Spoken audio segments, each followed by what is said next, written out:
náà tún sọ̀rọ̀ lẹ́ẹ̀kan yìí pé kí Jackman mọ̀ pera rẹ̀ lọ́mọ bàbá Lágége ọmọ táwa ni kó pẹrẹ oní kó pera rẹ̀ lọ́mọ bàbá rẹ̀ ọ̀dà wa ń sọ fún yín pé bàbá Lágége ló bí Jackman akọ́.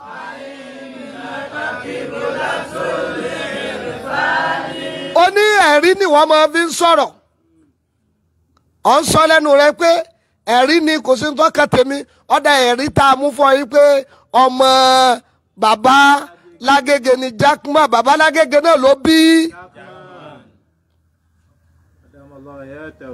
tọ́ ọ bá kọ́mọ́ǹtì kí wọ́n ń pe kinní kan ní àtàdọ̀mọ̀níyàtù àti al-iltizamiyatu àti alimutọ́bàkìyàtù akọ́n.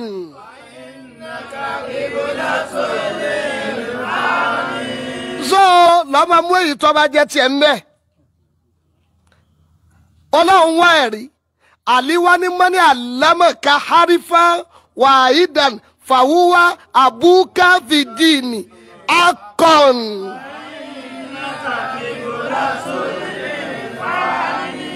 ẹ wo kéwú tí bàbá Lágége kọjá mọ́ sára fi kàn ní àwọn uruf àwọn kelmat àwọn asma àwọn afual àní bàbá Lágége sẹ́ bàbá Jackman ni Jackman wa jẹ́ ọmọ bàbá Lágége akon.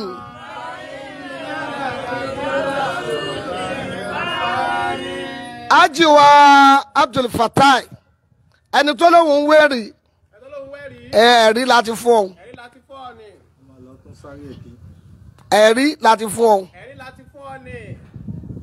èdè ìsinmi láti jó ní ìtì ráyè ìwà tí ń ráyè bọ̀ Ajiwa Abdul Fatai engineer ẹ ṣeun tẹ́ fi eléyìí pamọ́. Sheikh Adamu ẹ ṣe bàbá èèyàn kan ọ̀tọ̀ ní bàbá ọ̀tọ̀ lábíàmọ́ bàbá lè jẹ́ bàbá ọmọ rẹ̀ abíàmọ́ jẹ́ bàbá gbogbo ayé irú ọ̀rọ̀ tí wọ́n sọ yìí bàbá Adámọ̀rọ̀ nú ìta ni wọ́n ti sọ wọ́n sọ ní ẹgún níyẹn náà tí Sheikh Adamu ní àbí bàbá Adámọ̀rọ̀ nú náà tún wà nù ọmọ kéwù bàbá ni wọ́n sì ń bẹ láyé mùkádàmù àgbà.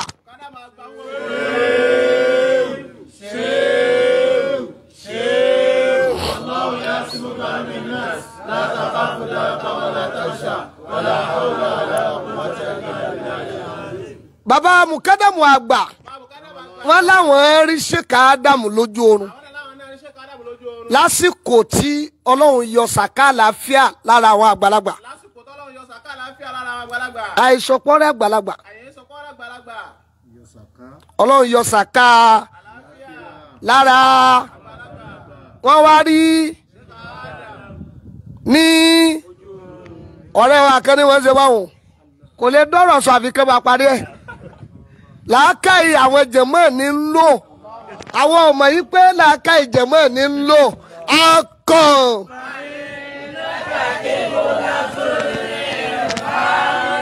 ọ̀rẹ́ wa ni ẹ̀rí lẹ́kọ̀ọ́ ọ̀rẹ́ wa ni alábọ̀ làákàyè lòun ní wàá wá bọ̀ yòókù lọ́dọ̀ jẹ̀mọ́ ẹ̀rí òun mú kọ́ dímọ̀ wá àwọn jẹ̀mọ́ òfun ní tálí mọ́kẹ́sì nìkan láti lè rí làákàyè tó pé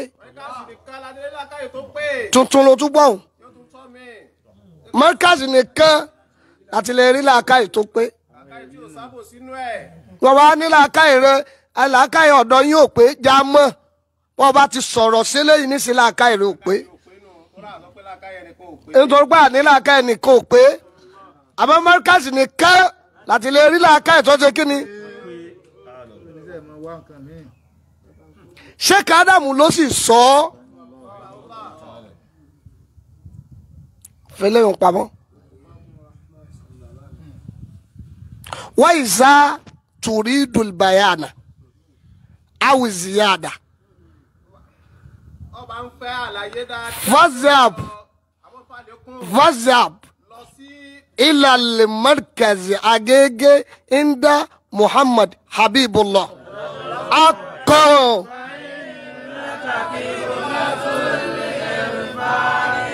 Baba Sheikh Adam Ọlọ́run bá kẹ́ wọn. Baba wa Adam Boronu. Wọ́n sọ pẹ́yàn. Mo lè tẹ nọ́mbà wọn fún ọ nísìn pé wọ́n. Baba yọ sí wọn lójú oorun. Wọ́n pè wọ́n ló kọ tán ni wọ́n máa ń pè àwọn. Baba Adam Boronu wọ́n ní ó kọ tí Sheikh Adam máa ń pè àwọn. Súlè ni wọ́n máa ń pè àwọn. Súlè wọ́n máa ń pè àwọn. Gẹ́gẹ́ bá Yorùbá ṣe máa ń pè Sulaiman. Wọ́n wá pè àwọn bẹ́ẹ̀. Ọ̀yá dìde kó gun ọ̀sẹ̀ yìí. Ìjẹ́ wòlíì Ọlọ́run ara Sheikh Adam lágbára. Sọrí wọ tó tí mọ ibi tó sọ̀kalẹ̀ sí mọ n tó fẹnu rẹ wí nípa Sheikh Adam. Àti bọ̀tọ́lágbà o. Bàbá Sheikh Damboronu. Wọ́n láwọn rí bàbá lágége tàná. Wọ́n wá pé àwọn ló kọ. Àwọn wá wò pé báwo ló ṣe rọrùn pẹ̀lú hálà táwọn wa. Bàbá ní gún. Tẹ̀lé mi ká lọ. Tí gúngùn táwọn gùn lójú oorun lára àwọn yá lójú ayé. Akọ.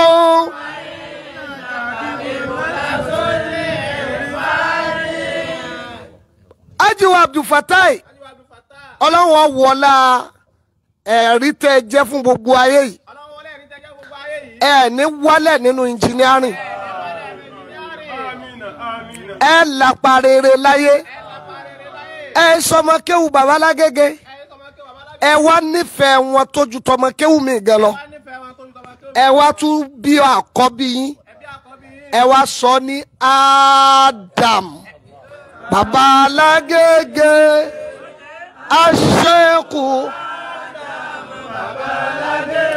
Àlùbáríkà rẹ̀ lẹ̀ ń wá. Ọlọ́run mọ́sá tààrà fún yín. Ọlọ́run mọ́sá tààrà fún yín. Ẹ̀yin lẹ jẹ́rìí lójú gbogbo ayé yìí. Ipe tó bá jẹ́ pé ń tòótọ́ lẹ nífẹ̀ẹ́ Sheikh Adam. Sheikh Adam sì jẹ́ ni Ọlọ́run. Ẹ fẹ́ ra mọ́tò kí Ramadana tó pé 6. Ọlọ́run ní gbẹnu ẹ dákẹ́. Ó ń ṣe èméjì ni ẹ̀yin náà wá fọ́lọ̀ ní èsì pé fálíyùmínú bí. Kọ́kàn yín lè balẹ̀ ni kìí ṣe pé tẹ́sítì Ọlọ́run. Ó ń ṣe èméjì pé Sheikh Adam wòlíì ni àbí kò sí wòlíì.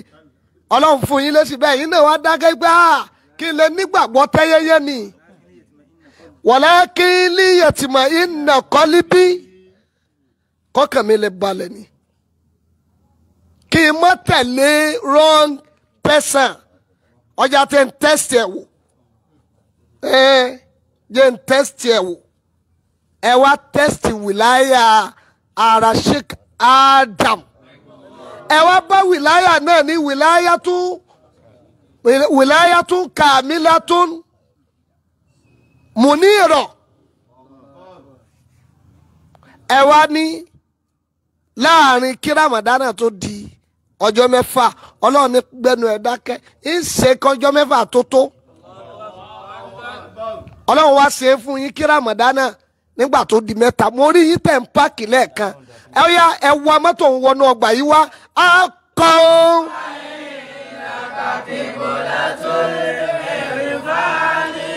Lọ́wọ́ ànàmọ́ kátà.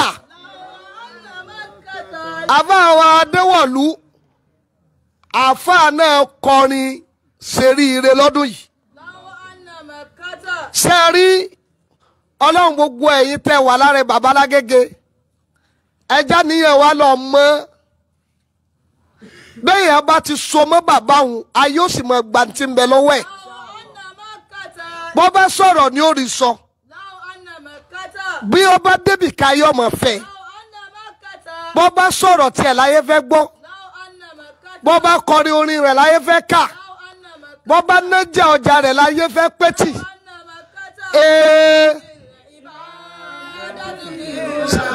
sọ yẹ ká pé ọkọ tó dáhùn akọ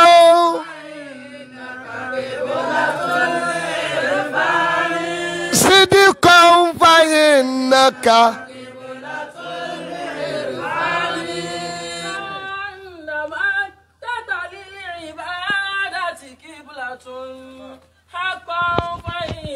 Naka kibulatul irifani haqqan fa naka kibulatul irifani law anna makkata lil ibadati kiblatun haqqan fa innaka